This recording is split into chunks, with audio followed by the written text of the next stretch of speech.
ટીમ્બીપુરા પ્રાથમિક શાળાની કામગીરીમાં હલકી ગુણવત્તાવાળી રેતીનો ઉપયોગ થતો હોવાના આક્ષેપ જિલ્લા પંચાયત સદસ્ય અર્જુનસિંહ પડિયારે કર્યા છે। તેઓએ આ કામગીરી પણ અટકાવી હતી અને માટી જેવી હલકી ગુણવત્તાવાળી રેતીથી આ શાળાની બિલ્ડિંગ કેટલા વર્ષ ચાલશે જેવા અનેક સવાલો ઉઠાવ્યા હતા। સર્વ શિક્ષા અભિયાન અંતર્ગત ટીમ્બીપુરા પ્રાથમિક શાળામાં શાળાનું કામ છે।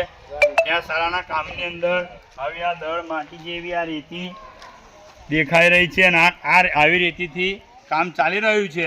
તો આ રેતીથી બિલ્ડિંગો કેટલી મજબૂત બનશે એટલે અમે આનો સખત વિરોધ કર્યો છે। આવી રેતીથી ક્યારેય કામ ના ચાલવી લેવાય અને આ રેતીના નમૂનાનું એનો ટેસ્ટ લેવાશે, એનો સેમ્પલ લેવાશે અને આગળની કાર્યવાહી લાગતા અધિકારીને કરવામાં આવશે।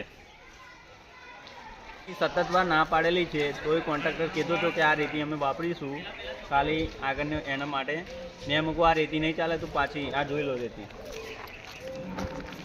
કપચી પણ એવી બી જોઈ લો આ કપચી એવી છે કપચી પણ રેતી દળવાળી છે ના પાડે તો એ કપચી બી ચલવી લઈશું અને રેતી બી ચલવી લઈશું।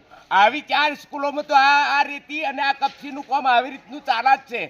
આ ચાલશે તો ભવિષ્યમાં બાળકોનું હું કોના બાળકો જશે, કોઈનો એક જ પરિવાર હોય એને તળબુરમાં એ છોકરું જતું રહે તો એનું હું આ કોણ એની જવાબદારી લેશે, કોણ એનું સંભાળ લેશે અને કોણ એનો વિશ્વાસ કરશે કે આ નિહાર નહીં પડે।